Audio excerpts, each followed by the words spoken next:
Donc, nous allons maintenant écouter Valérie Cohen-Scali, qui est professeure en psychologie de l'orientation et de l'insertion au Conservatoire national des arts et métiers à Paris. Elle développe ses recherches dans l'équipe de psychologie de l'orientation au Centre de recherche sur le travail et de développement du CNAM.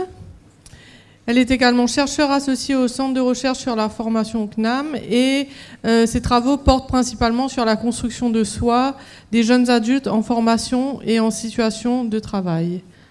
Et donc elle va aujourd'hui nous parler des interventions de conseil en life design qui considèrent l'écosystème biologique et social de chaque individu et favorisent le développement des capacités réflexives. Merci. Je pense que vous m'entendez avec ces micros, ça fonctionne. Donc merci d'abord aux organisateurs, Émilie, Damien et Marc, de m'avoir invité à cette manifestation. Donc je vais effectivement centrer mon intervention sur la question plutôt des pratiques. Et c'est une intervention, vous allez voir, qui est totalement connectée aux précédentes. D'abord, donc, je vais parler l'objectif de ma présentation, c'est de vous présenter des pratiques de conseils qui ont été conçus dans le cadre de cette perspective life design. Donc, je vais vous présenter d'abord une intervention pour du conseil individuel et puis une autre plus pour du conseil collectif en groupe. Mais avant, je vais vous parler des fondements de cette approche et puis des modèles théoriques, mais enfin rapidement, qui sont sous-jacents à ces formes de pratiques. Alors, ce sont des pratiques qui sont en cours d'expérimentation, c'est un peu des modélisations qu'on commence à mettre en œuvre avec des collègues qui sont psychologues de l'éducation nationale ou d'autres collègues qui travaillent dans des structures auprès de jeunes, par exemple les missions locales en France. Alors, donc, je vais commencer par vous parler un peu rapidement des origines du life design, sans évidemment rentrer trop dans les détails, mais voilà, je vais vous parler d'abord des origines, ensuite des fondements théoriques et les processus qui sont mis en œuvre les processus psychologiques qui sont mis en œuvre dans ces approches. Alors, d'abord, les origines de cette approche. Bon, ça correspond aux évolutions, évidemment, on le sait, des besoins du marché du travail. C'est ce qui nous amène à développer cette approche aujourd'hui, puisque au cours du XXe siècle, donc du siècle passé, les conseillers aidaient les adolescents à faire des choix de carrière une fois pour toutes. C'est des choses maintenant qui paraissent évidentes. Mais aujourd'hui, avec la révolution digitale, la globalisation de l'économie, etc., enfin, tout ce qu'on connaît aujourd'hui du monde du travail, il est clair pour tout le monde qu'on n'est plus du tout dans le même contrat entre les employeurs et les employés, et les employeurs et les jeunes diplômés qui ne peuvent plus avoir une seule carrière au cours de leur vie. Donc il ne s'agit plus de les préparer une fois pour toutes à faire des choix professionnels. Et au début du XXe siècle, en fait, le premier paradigme de l'orientation professionnelle qui s'était développé consistait à ça, donc à aider les jeunes à trouver une place. Donc ça renvoie aux travaux anciens, évidemment, là, de Parsons, qui dès 1909 développait cette idée selon laquelle il fallait faire correspondre des métiers à des personnes, donc avec cette logique adéquationniste qui a finalement prévalu pendant pas mal de temps. Avec cette idée aussi qui a aussi changé récemment, qu'il fallait fournir au marché du travail des travailleurs qui avaient certaines caractéristiques, qui devaient s'adapter à certains besoins. Donc, tout ça fonctionnait bien dans une époque de stabilité des métiers, des activités, et quand les tâches à accomplir étaient relativement simples, routinières. Mais avec le temps, au milieu du XXe siècle, notamment après la Deuxième Guerre mondiale, le marché du travail s'est un peu complexifié, on a eu besoin de compétences plus nombreuses, variées, et les productions se sont aussi diversifiées. Les salariés devaient donc avoir des compétences plus complexes et envisager des progressions de leur carrière. Alors, il s'agissait de les aider à identifier les attitudes les croyances et les compétences qui leur permettaient de procéder à ce développement de carrière. C'est ce qu'on appelait l'éducation à la carrière, qui a fonctionné jusque autour des années 90.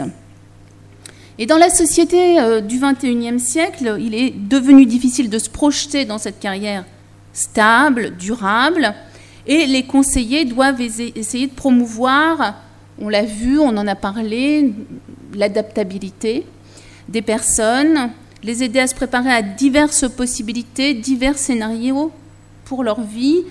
Et le monde du travail du XXIe siècle, on sait, il est incertain, il a été qualifié par Marc Savikas, par exemple, de VUCA, volatile, incertain, complexe, ambigu. Et donc les professionnels de l'orientation ont alors besoin d'un autre modèle qui corresponde à ce nouveau paysage, leur permettant d'accompagner des personnes. Et un paradigme prenant en compte les contextes de vie, beaucoup plus que par le passé, a dû être imaginé, et il prend ses racines dans une épistémologie du socio-constructionnisme ou constructivisme, en tout cas un paradigme qui s'intéresse, qui est fondé sur l'importance des interactions et de la construction de soi au fil du temps par les interactions et par les expériences, qui était nommé life designing. Alors, pardon. Donc, de ce point de vue, la carrière ne se limite plus à l'entreprise, elle se développe, donc, comme je le disais, grâce aux interactions sociales et plus particulièrement au dialogue, aux narrations que les personnes racontent à propos de leur vie professionnelle, et la carrière est devenue quelque chose de beaucoup plus subjectif, c'est une perception.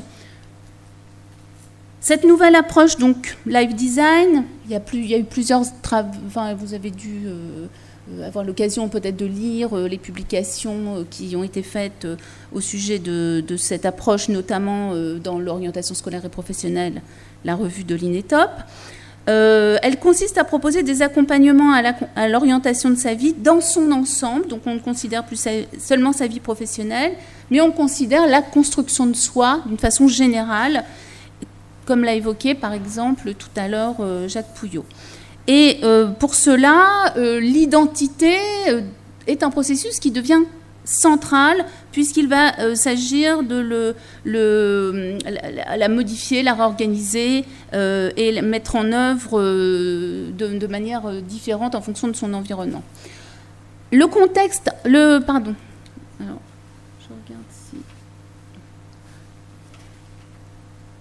Alors, le conseil en life design s'inscrit donc dans une approche contextualiste, et l'individu est conçu comme en changement constant, régulier, enfin peut-être pas constant mais au moins régulier en fonction des transitions qu'il rencontre, grâce aux interactions sociales et aux actions qui sont conçues comme des conduites porteuses de sens. Alors il s'agit d'une approche centrée sur les spécificités des individus en contexte, avec l'idée que ceux-ci doivent se préparer à des changements dans leur trajectoire future. On doit prendre en compte donc les différents espaces de vie, les différentes temporalités et la biographie, à la fois donc passée, présente et anticipée. Et dans cette perspective, le conseil en life design vise l'émancipation de l'individu, doit l'aider à se doter de ressources donc, qui lui permettent d'être et de devenir un acteur social capable d'intégrer les notions de solidarité et de développement durable dans ses réflexions sur son avenir. Alors, donc, c'est une approche qui est donc centrée sur une écologie du développement humain, donc on prend en compte de façon accrue cette question du contexte. Tout au long de leur vie, les individus structurent et restructurent leur modèle de rôle en faisant évoluer leur identité. Donc c'est une opération vraiment de construction, déconstruction et reconstruction de l'identité. Et les interventions en life design doivent prendre en compte cet écosystème biologique et social de chacun. Et donc un point important est que ces interventions ne peuvent pas être standards, mais elles constituent avant tout des cadres qui doivent favoriser la réflexivité et aussi les attitudes critiques à l'égard de son expérience personnelle et sociale. Alors, elles doivent s'appuyer sur les contextes de vie et les influences que l'individu perçoit. Et pour cela, on peut avoir en tête ce modèle, le modèle de Bronfenbrenner, qui a conceptualisé l'importance des différents niveaux de contexte qui jouent tous un rôle important sur l'individu et sur son développement. Donc, je l'ai mis, peut-être vous le connaissez.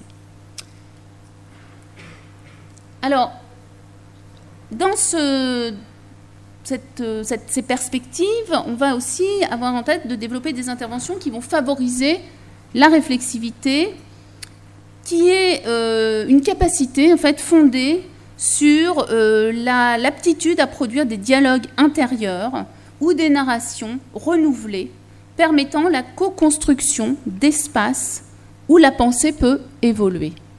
Alors, par exemple, il y a beaucoup de chercheurs qui travaillent sur la réflexivité, mais par exemple la sociologue Margaret Archer en 2011 dans cet ouvrage définissait la réflexivité comme le fait d'exercer ses capacités mentales pour considérer ses relations avec son contexte social.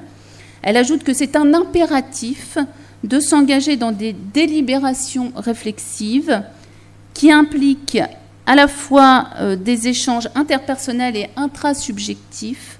Cet impératif, qui est aujourd'hui partagé, est dû à l'absence de guidance sociale expliquant ce qu'il faut faire quand on est dans une nouvelle situation. Donc on peut évoquer la disparition, par exemple, des rituels sociaux qui accompagnaient par le passé tout un ensemble de passages, de transitions, et donc qui permettaient à l'individu et au groupe finalement de partager un certain nombre de changements avec l'individu. Et aujourd'hui, l'affaiblissement de ces rituels conduit à mobiliser davantage l'individu et sa réflexivité. Alors, les dispositifs et les pratiques de conseil en live design. Donc vous voyez, c'est ce cadre général sur lequel on va s'appuyer pour développer ces approches. Alors l'entretien va être l'approche privilégiée dans ce contexte de live design.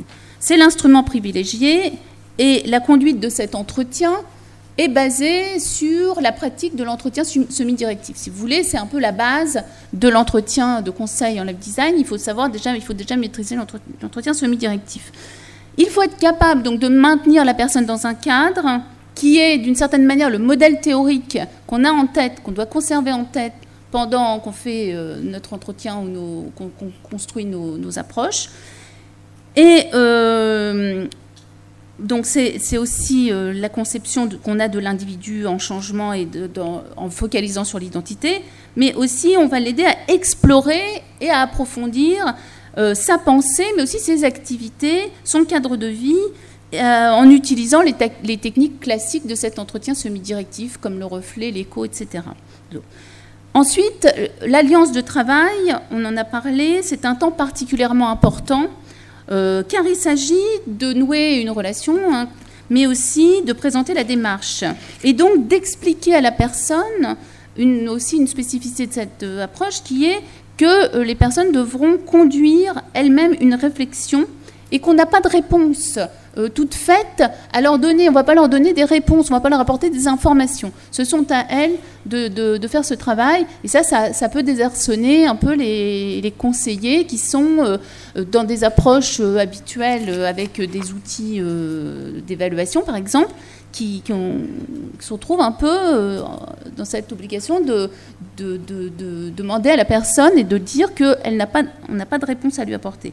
Mais ce qu'on a constaté, c'est que l'importance, c'est vraiment important que la personne s'investisse dans la démarche, et plus elle s'investit dans cette démarche, plus elle observe des transformations de son identité et une évolution de sa réflexion. Et par exemple, on a une collègue, j'ai une collègue, donc, une collègue qui est qui est notre collègue, une collègue qui demande parfois aux consultants qu'elle a d'enregistrer leur entretien et de le retranscrire eux-mêmes. Et on se rend compte que cette activité que tout le monde ne peut pas faire, parce que pour certains, tout dépend du contexte, mais enfin, ceux qui acceptent de le faire s'engagent vraiment dans une réflexivité. Enfin, ça a un effet, enfin, ce travail de retranscription a un effet assez important sur cette capacité réflexive. Donc, il faut identifier les besoins, les attentes au cours de cette alliance de travail, surtout la question d'orientation. Qu'est-ce qui les amène? Quel est leur problème? Et ça peut prendre un certain temps d'élucider ces besoins. Donc, au cours de cette première phase est importante, puisque la personne est invitée à se mettre en action, en activité, et dans une sorte d'enquête sur soi, comme disent certains collègues, comme Catherine Tourette-Turgis, qui a travaillé sur le counseling, et cela dès le départ de l'intervention. Puis ensuite, on va rentrer dans le vif de l'entretien, et pour cela, on va mettre en œuvre principalement 2 ensembles de processus, qui sont la narration et les dialogues, ou les dialogues. C'est un peu comme on veut. Pardon. Alors, voilà, deux ensembles de processus, les processus dialogiques et narratifs, qui sont principalement mobilisés durant l'entretien. Alors, d'abord, les dialogues, ils permettent l'expérimentation de son identité personnelle de plusieurs manières, selon, par exemple, les travaux de Harré et Van Langenhove en 1999. Ils permettent à l'individu d'abord de développer son agentivité, car il peut, par le dialogue, s'attribuer la responsabilité de certaines actions. Il peut faire des liens entre certaines actions et lui-même, et son histoire et son expérience. Ils permettent également d'élaborer des représentations sociales relatives au monde qui l'entoure, d'enrichir son répertoire de représentations. Ils favorisent l'évaluation des événements et contribuent aussi ainsi à la biographie, alimenter la biographie. Et ils permettent, ces dialogues, de développer l'intentionnalité, et ça c'est important, puisqu'on va essayer d'amener les personnes à développer des actions nouvelles. Donc, qui dit action, dit il faut avoir un moment développer une intention d'action. Alors, pour Jean Guichard, que certains d'entre vous connaissent, je pense, les dialogues permettent à la fois de se projeter dans l'avenir et aussi de s'imaginer dans de nouveaux scénarios, grâce au feedback du conseiller. Et donc, ces feedbacks, pour être constructifs, doivent favoriser un certain nombre de processus, et ce qu'il appelle dans sa théorie la réflexivité duel et trine, mais qu'on peut peut-être résumer en disant que ce qui va être important de la part du conseiller, c'est qu'il soit capable de mettre en relation la personne avec le monde extérieur, c'est-à-dire en dehors de son monde, du monde qui est évoqué dans l'entretien, de faire des liens avec d'autres choses, d'autres éléments. La projection de la personne dans ce monde extérieur. Par exemple, le conseiller peut évoquer des possibilités qui lui viennent à l'esprit pour cet individu, compte tenu de sa situation. Apporter des informations sur les métiers et les formations possibles qui peuvent lui venir à l'esprit également. Développer une certaine créativité. Mobiliser aussi son expérience personnelle et professionnelle pour fournir, par exemple, des métaphores, des exemples, des idées ou des illustrations. Ces éléments doivent aider la personne à se projeter, à trouver un écho à son expérience, à son ressenti. Et ça permet aussi, enfin, le conseiller doit aussi soutenir l'exploration de la pensée et l'exploration des activités. Donc ça, on peut dire que le dialogue a cette vertu, ou les dialogues. Et puis la narration. Alors la narration, il y a aussi beaucoup de travaux qui ont été faits sur l'identité narrative, la narration. Je reprendrai que certains auteurs. Par exemple, Dan McAdams, en 1993, c'est un auteur qui se base beaucoup sur les travaux de Erik Erikson, donc selon qui l'identité de l'adolescence l'identité se construit à l'adolescence et donc se construit progressivement.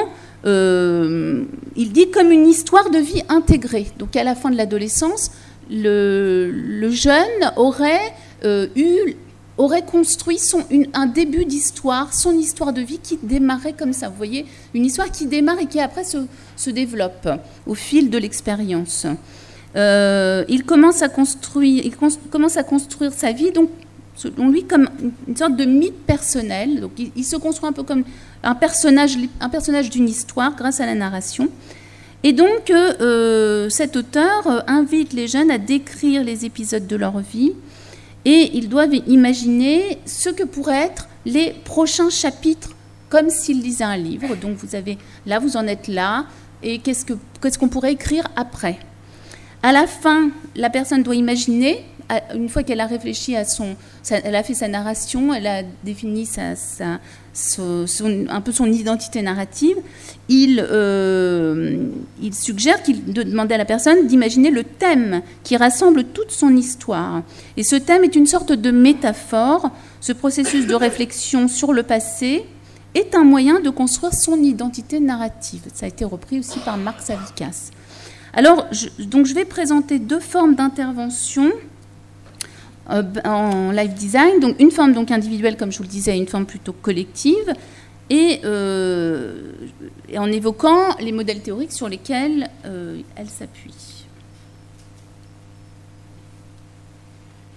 Pardon, je repars, décidément, je me trompe tout le temps. Alors, les approches théoriques qui sont mobilisées dans les pratiques de conseil en live design. Alors, moi, je vais évoquer très rapidement 3 approches, en sachant qu'il y en a 2 qui ont été conçues dans un cadre plutôt live design constructiviste, et un autre qui est l'égo-écologie de Marisa Zavalloni, parce que je trouve que c'est un cadre, mais je vais en parler très, très rapidement, aussi très intéressant dans les interventions, les pratiques de conseil dans cette perspective.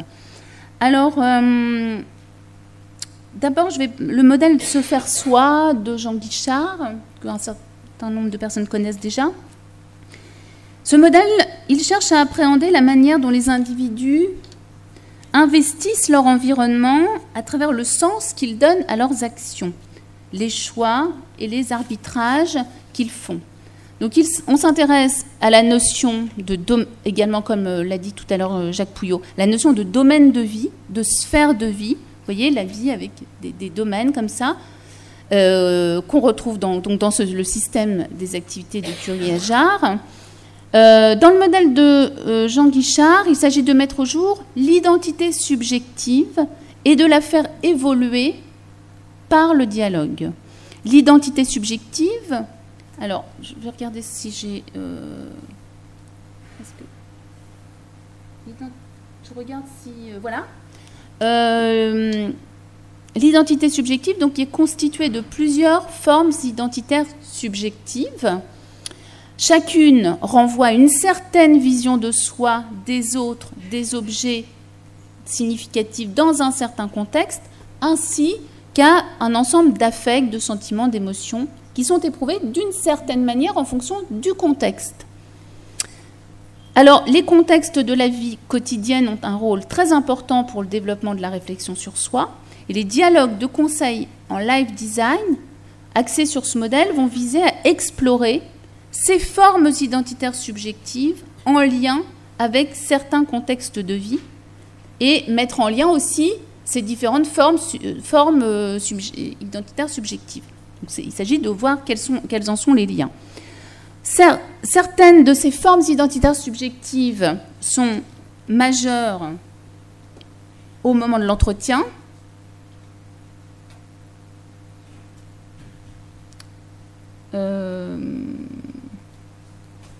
Pardon, décidément, c'est en bas. Voilà, sont majeures au moment de l'entretien et d'autres apparaissent mais sont moins centrales. Elles sont souvent évoquées en termes de formes identitaires passées ou anticipées. Et donc, ces formes identitaires anticipées, on va essayer de les mettre au jour pendant l'entretien. Bon, je vais parler après de comment on va faire tout ça. Mais elles permettent, on peut se baser sur ces formes identitaires anticipées pour mettre en place des réorganisations ou des innovations. On peut dire que ce sont des innovations de l'identité. Alors, par exemple, vous voyez cette représentation-là, vous l'avez peut-être vu dans un article de Jean Guichard. C'est comme ça qu'il se représente un petit peu le système des formes identitaires subjectives. Vous voyez, les sphères sont les formes identitaires subjectives qui sont reliées entre elles. Alors, au centre, là, ce carré-là, avec la boule au milieu, ça serait les formes identitaires majeures. Donc, il y a des choses qui vont préoccuper l'individu de façon prioritaire dans sa vie quotidienne au moment de l'entretien. Mais il y a aussi des éléments qui sont de son passé. Donc, c'est ce qui représente en bas de ce système. Et puis, des éléments qui sont déjà anticipés. On se voit bien comme ci ou comme ça. Et donc, on peut considérer que on peut représenter les choses comme ça en sachant que c'est aussi utile d'avoir ça en tête quand on fait les entretiens et quand on peut demander aux gens de se représenter, de représenter en dialoguant ce système. Vous voyez, et ça, c'est intéressant parce que c'est un travail en soi qui permet aussi à la personne de faire évoluer son identité. Alors, deuxième approche, deuxième modèle sur lequel on va se baser, c'est l'entretien de construction de carrière de Marc Savikas, qui vise à conduire l'individu à élaborer, à partir d'un ensemble de micro-narrations qui sont suscitées par le conseiller, la mise en œuvre d'une démarche de construction d'une identité narrative, donc plus globale, une macro-narration. Et cela se fait ça se fait en reliant des micro-narrations en cette macro-narration qu'il appelle portrait de vie. Et chaque étape, tout ça se fait en co-construction. Pas l'individu tout seul qui imagine, mais c'est vraiment en lien avec le conseiller. Et comment il suscite ces micro-narrations en posant 5 questions qui conduisent la personne à mobiliser un certain nombre d'éléments narratifs. Ça peut être des souvenirs d'enfance ou des activités même du présent. Mais en tout cas, voilà. Alors, je vous ai mis ces questions-là. Ça nécessite évidemment peut-être pour ceux d'entre vous qui seraient intéressés ou ne connaîtraient pas cette démarche, de lire un peu ces travaux pour en savoir plus et pourquoi cette question et pas une autre, etc. Mais ceux d'entre vous, n'hésitez pas à me contacter tout à l'heure si vous voulez que je prenne votre adresse pour nous envoyer des documents, par exemple, des articles. Voilà, alors, qui admiriez-vous? Alors, après avoir demandé à la personne en quoi je peux vous être utile, c'est important, ça, pour aussi avoir des éléments d'évaluation, de savoir à la fin de la démarche où est-ce qu'on en est. Qui admiriez-vous le plus quand vous aviez 5-6 ans? Quel magazine vous lisez, quelles émissions regardez-vous? Racontez-moi vos 3 souvenirs les plus précoces. Parlez-moi de votre histoire préférée. Quel est votre proverbe préféré? Alors, les récits doivent prendre... les récits qui sont faits à la suite, quand on pose ces questions, les personnes donc racontent, apportent des réponses. Et dans cette approche, il est demandé, c'est là aussi l'intervention du conseiller doit conduire à ce que les réponses soient véritablement des récits qui aient une forme narrative, qui inclut donc un début, une intrigue et un dénouement. Puis elles sont remises en forme, alors je vous en parlerai plus sur le déroulement de l'intervention, mais ensuite elles sont remises en forme, ces réponses. Et le conseiller va proposer une macro-narration, un portrait de soi, qui est comme quelque chose d'assez impressionniste, qui n'a pas vocation à être forcément correspondre à la réalité, mais qui est une proposition à discuter. Alors ensuite, donc je vais accélérer un petit peu. Autre approche qui est intéressante selon moi, c'est l'approche de l'égo-écologie de Marisa Zavalloni, parce que je trouve que c'est assez complémentaire finalement de ces approches-là.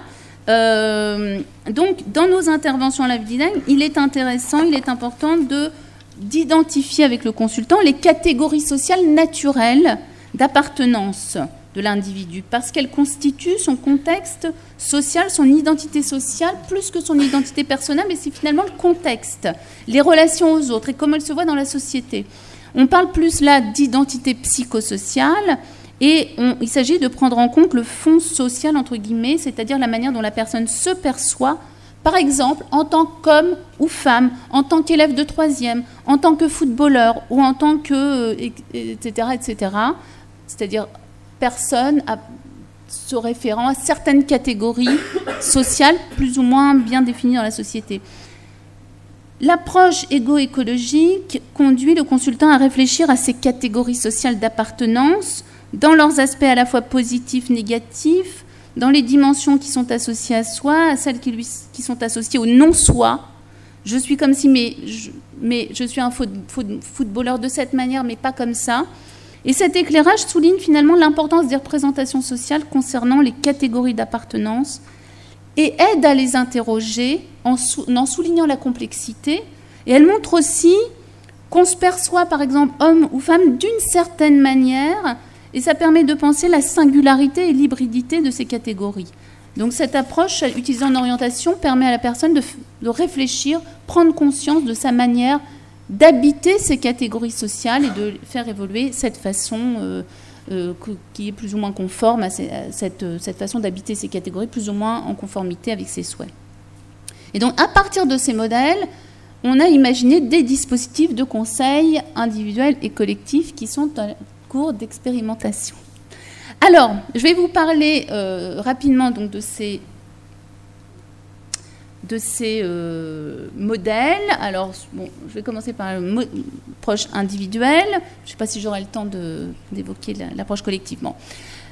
Chaque modèle dont j'ai parlé là peut donner lieu à des sessions d'entretien de conseil en live design isolément. Enfin, l'entretien, l'approche de Jean Guichard, l'approche de Marc Savica sont déjà associés à des méthodologies, des approches.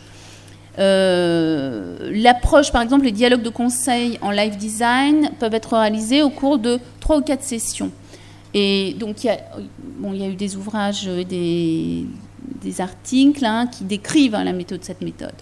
Au cours de ces étapes, en tout cas, ces sessions, on va essayer de mettre au jour ces fils en explorant les sphères de vie, on les mettre en lien, on va faire tout ce que j'ai évoqué tout à l'heure. Et dans ce modèle de Jean Guichard sur les dialogues de conseil en live design, on va terminer en essayant d'identifier des pistes d'action à partir de cette cartographie. Pour ce qui est de l'entretien de construction de carrière, on a généralement 2 sessions. Une première session qui permet de collecter, de mettre en place l'alliance de travail, de collecter les réponses et les récits, les micro-récits. Et une deuxième session, souvent au cours de laquelle le conseiller va faire état de ces liens qu'il a pu voir entre ces différentes micro-narrations et la discussion autour de ce portrait de vie et aussi des pistes d'action à mettre en œuvre pour faire évoluer ce portrait de vie. Alors on a imaginé une approche qui combine ces différents modèles. Alors avec, voilà, pour une première étape, je regarde Émilie pour ne pas trop dépasser le temps. Première étape, l'étape d'alliance de travail. Au cours de cette étape, donc là, c'est une approche en 3 à 6 sessions.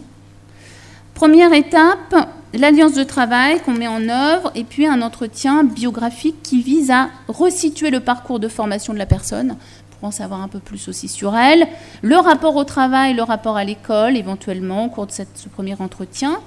Et au cours de à la fin de ce premier entretien, vous voyez, c'est un entretien un peu pour mieux connaître la personne. On peut demander à la personne, par exemple, de prendre des photos de certains de ses contextes de vie. Alors, je vous donne un exemple. On essaie de travailler pas mal avec des photos parce que c'est assez intéressant, finalement. Par exemple, vous voyez une jeune serveuse roumaine, enfin réfugiée de Roumanie, qui parlait de son travail et qui était serveuse. Donc, elle a pris des photos, elle me les a envoyées avec des commentaires. Et en fait, ça permet de voir, voilà, dans une sphère de vie, le travail, voilà, quelles sont ces différentes activités et qu'est-ce qu'elle en dit. Et après, ça peut servir de base un peu pour travailler sur l'identité dans ces différentes sphères. Alors voilà, bon, ça elle dit mal au dos, ça c'est ma génération Bon, bref, je ne vais pas détailler parce que je crois que je n'ai pas le temps, je pourrais revenir là-dessus. Deuxième étape, on va mettre en place l'entretien de construction de carrière, donc qui réfère, vous savez, un peu plus au passé, aux souvenirs qui sont un peu revisités. Et le conseiller relève les réponses qui sont produites. Et souvent, le consultant relève aussi, prend des notes. Bon, ça, c'est la deuxième étape. C'est plutôt... On combine, donc, comme je vous disais, ces deux approches. La deuxième étape, c'est plutôt l'entretien de construction de carrière. Et la troisième étape, c'est une étape où on rapporte sur le portrait de vie et on fait le lien, alors, à ce moment-là, avec la vie quotidienne, la vie de la personne, au moment où... Pardon, je vais remonter, là, du coup. Parce que là, je suis sur le deuxième. Voilà.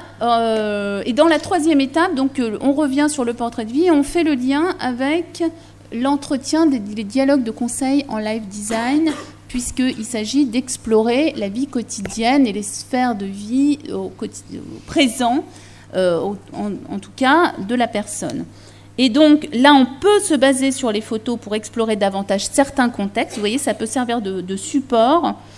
Et par exemple, les photos ont permis de montrer que cette jeune serveuse qui était réfugiée de Roumanie, même si elle avait un travail, on parlait de travail décent, quelqu'un un travail de serveuse quand même assez intense, c'était un lieu très important pour elle parce qu'il y avait d'autres personnes, des collègues étrangers aussi, avec qui elle s'entendait bien. Finalement, c'est une sorte de famille qui se recréait sur son lieu de travail. Donc, malgré les difficultés liées à son emploi, il y avait des éléments importants pour son identité. À la quatrième étape, on continue l'exploration des formes identitaires subjectives, majeures, passées, anticipées, et on met en place des approfondissements. Alors, par exemple, en utilisant un entretien sur le mode de l'égo-écologie. On regarde, en fonction des catégories qui sont évoquées, des types de métiers, par exemple, des types d'activités, on peut creuser et comprendre mieux comment la personne habite, vit cette catégorie spécifique ou cette activité et quelles sont ses manières à elle de vivre d'une certaine manière cette vie-là en tant que ceci ou cela. Et enfin, cinquième étape, on termine sur un entretien de bilan et on demande si la personne a réfléchi depuis la dernière fois, enfin on lui demande régulièrement, mais plus particulièrement là, on lui demande donc si elle a des éléments à ajouter, on lui demande de faire avec elle, on peut la faire avec elle, sa cartographie des formes identitaires subjectives et on voit ensemble quelles sont les actions qui peuvent être mises en œuvre et parfois simplement passer un coup de téléphone ou rencontrer une personne, ça débloque un peu la situation et c'est souvent ce qui se passe. Ce qu'on observe, c'est que les personnes, après cet ensemble d'interventions, ont des idées plus claires sur leur situation, savent mieux ce qu'elles veulent, savent aussi ce à quoi elles sont d'accord pour, ce à quoi elles peuvent renoncer, ce qui compte pour elles, ce qui est central, et elles peuvent aussi découvrir certains aspects d'elles-mêmes ou sont amenées à en revisiter d'autres. Voilà. Bon, je vais m'arrêter là, parce que je crois déjà que j'ai dépassé un peu le temps. Merci pour votre attention. Merci Valérie pour ces... Pour répondre à des questions, je suis désolée. Oui. On aura encore quelques minutes pour des questions. Cette présentation très concrète sur le conseil en live design. On se demandait avec Damien sur, par exemple, les sessions collectives. Est-ce que vous avez déjà fait ça avec des adolescents, en contexte scolaire, etc. C'est des choses qu'on est en train de mettre en place, effectivement. On essaie de les mettre en place dans des contextes scolaires, avec des groupes de 8 à 10 jeunes. Et l'idée, c'est toujours de nous centrer sur les contextes de vie et ce qu'il y a de commun et de différent. Mais en fait, les sessions collectives visent à faire travailler les jeunes, finalement, qui sont tous dans la même classe, par exemple, donc qui ont tous une expérience commune, l'expérience d'être lycéen de telle classe, dans telle ville, dans tel quartier, etc., qui ont cette expérience commune, qu'on va essayer de mobiliser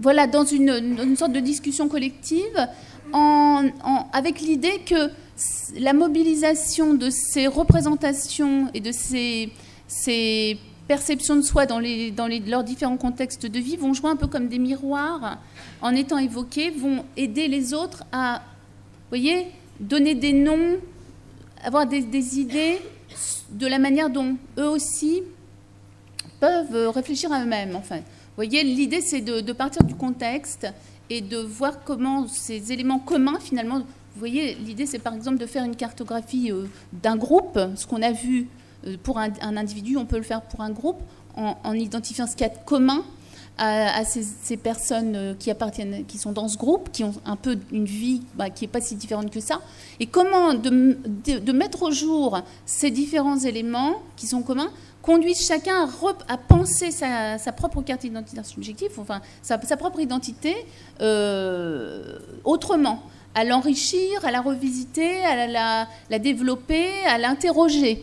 Et voilà, donc ça, on travaille un petit peu comme ça, et c'est aussi, voilà, par les interrogations qui sont conduites les uns sur les autres, en amenant les jeunes à interroger les formes identitaires des autres aussi, vous voyez, un peu comme on fait des posters, on les affiche, et puis chacun peut aller interroger.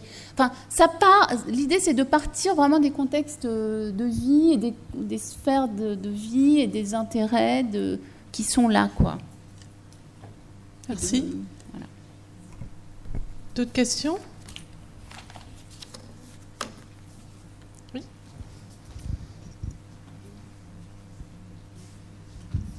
J'ai moins bien suivi le côté ouverture, donc nouveauté. Je comprends bien le côté de réflexivité. Par rapport à l'orientation, j'ai plus difficile à comprendre dans ce que vous présentez comment créer de nouveaux chemins, de nouvelles perspectives. Donc j'ai pas pu comprendre cette partie-là. Bah oui.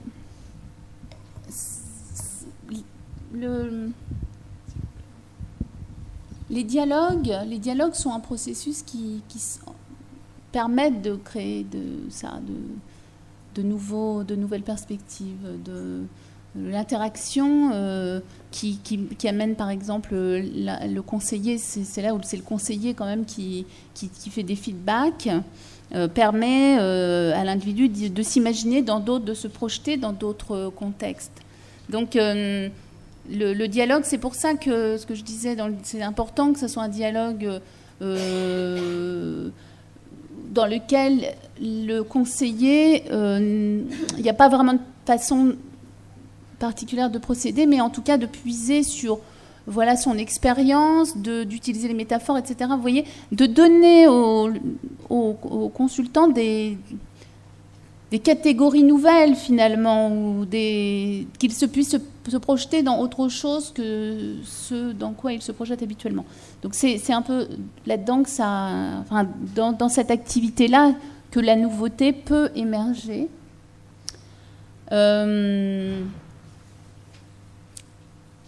Pour ce qui est de... Quand on regarde les travaux de Marc Savikas, la nouveauté, elle émerge parce que la personne, tout d'un coup, en construisant ce portrait de soi, qui n'est pas une photographie de la personne, mais justement qui est en décalage avec la personne, à partir de ce que la personne a dit, en faisant une sorte de tableau de la personne, mais pas exactement de lui, pas une photo. Dans ces décalages-là, la personne peut se voir un peu autrement et se dire, mais d'abord elle se voit un peu autrement et elle est amenée à se dire, mais cette image-là, voilà, moi je l'aimerais bien la faire évoluer un petit peu comme ça. Et c'est par cette construction des liens entre les expériences, entre eux aussi, ce qui est important aussi, c'est de s'intéresser à ce que la personne fait dans sa vie quotidienne. Par exemple, la question sur quand il pose la question sur les magazines, qu'est-ce que vous faites, parce que l'idée c'est que il faut aussi regarder dans quoi les personnes aiment se projeter dans leur quotidien. Est-ce qu'elles aiment lire ceci, cela, est-ce qu'elles aiment regarder tel, etc. Donc je pense que ce sont un ensemble de ressources qui sont apportées par l'interaction qui permettent à la personne de découvrir ou de construire ou de voir autrement sa propre expérience. Oui. Bonjour. Bonjour. Ben, merci pour votre intervention. Et c'est vrai que ce processus m'intéresse beaucoup. Et donc, je me demandais ici, dans la partie en collectif, pour des très jeunes, parce que je me disais qu'ils ont tendance à se comparer. Et donc, je me demandais un peu comment ça se passe. Enfin, je me dis que ça doit être quand même très cadré, quoi. Si je me rends compte que j'ai pas vécu la même chose que l'autre.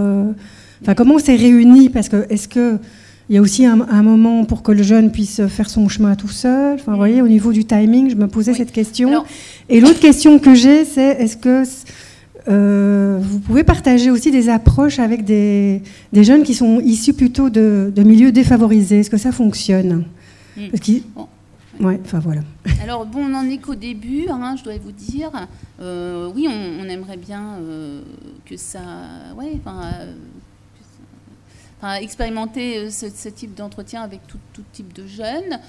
Le déroulement, on prévoit à peu près une journée, parce que c'est vrai qu'il faut du temps, comme vous le dites, hein, pour laisser la place à chacun, que l'expérience de chacun est importante et l'animateur, là, comme on le disait tout à l'heure, l'importance de l'animateur, du conseiller qui va faire l'animation. Il a un rôle très, très important dans le groupe aussi, puisque c'est lui qui permet à chacun d'exprimer sa singularité finalement et de dire oui, ah ben moi je ne suis pas exactement comme ça, mais finalement l'animateur va dire mais c'est pas grave, ce que tu fais c'est bien aussi.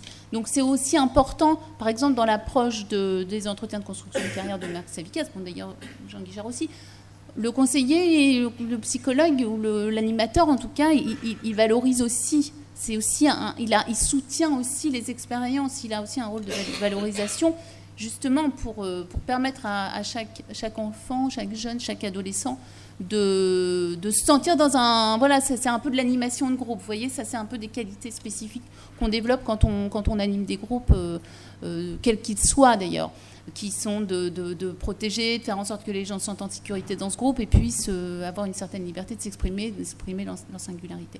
Donc c'est pour ça que c'est des groupes d'environ 8 personnes.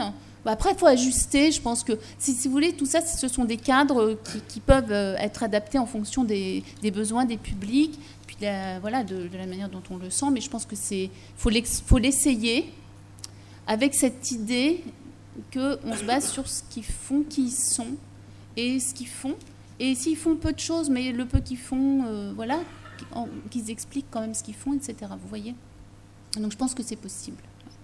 Il faut peut-être un peu de temps, mais c'est possible avec tout type de public. On va prendre une dernière question. Et puis... Bonjour.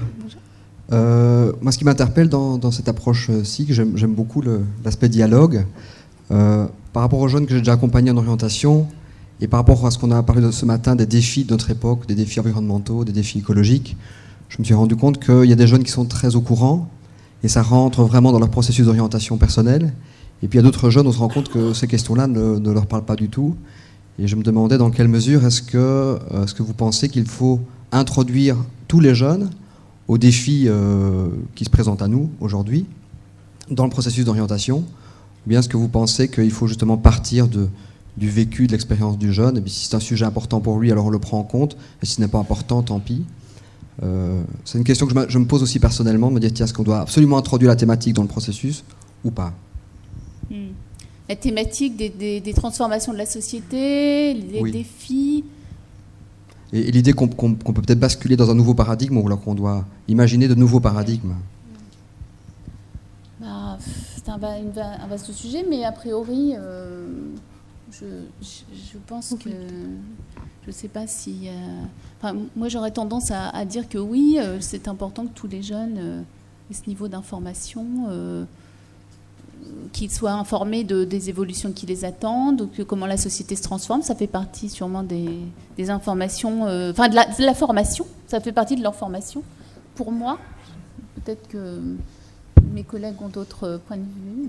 Je me permets peut-être de juste répondre, puis c'est moi qui parlais de ça au début de journée. Ouais. Mais disons, c'est clair qu'il y a des transformations sociales qui vont impacter directement les jeunes, quoi. Donc ces thématiques-là, elles vont devoir être, disons, prises en compte, et les jeunes vont les amener directement là, disons, par exemple, l'évolution technologique, c'est un élément qui leur parle beaucoup. Hein, ils sont très confrontés à cette réalité-là, plus que nous peut-être. Maintenant, pour l'aspect, disons, lié à l'écologie, en Suisse, il y a eu des manifestations de jeunes, en fait, il y a quelques jours. Ils ont défilé, en fait, dans la ville, à Lausanne, pour inciter les pouvoirs publics à initier un changement. Donc, je dirais que les jeunes, en fait, ils ont peut-être davantage conscience que nous, en fait, de la nécessité de prendre ça en compte. Alors, je ne dis pas qu'on peut faire ça de manière systématiquement en intervention, parce que l'intervention va être ciblée sur un objectif qui va être co-défini entre le jeune et nous. Mais d'une manière générale, ça va traverser, disons, l'ensemble de la société, notamment la société de ces jeunes. Et donc, d'une manière ou d'une autre, ça risque d'intervenir. Mais on peut pas, j'aurais tendance à ne pas mettre une étape 2B, parler de tel ou tel défi. Mais d'une manière ou d'une autre, eux, ça les habite quand même beaucoup. Hein. Par exemple, c'est vrai que dans la phase 1, bon, j'en ai pas parlé beaucoup de cette intervention en groupe, mais le début de l'intervention de groupe, c'est une sorte de discussion sur quelles sont les grosses préoccupations que vous avez en ce moment, l'orientation, le travail, comment vous voyez les choses, que chacun s'exprime là-dessus. Dans des petits groupes de jeunes, c'est important de savoir quelles sont les questions qui se posent sur le plan de la société, de l'évolution de la société et pour eux-mêmes. Et ensuite, à la fin de l'intervention, elle vise aussi à apporter quelques réponses et à se sentir plus capable de prendre en charge ça, enfin de faire face, en tout cas, un peu plus.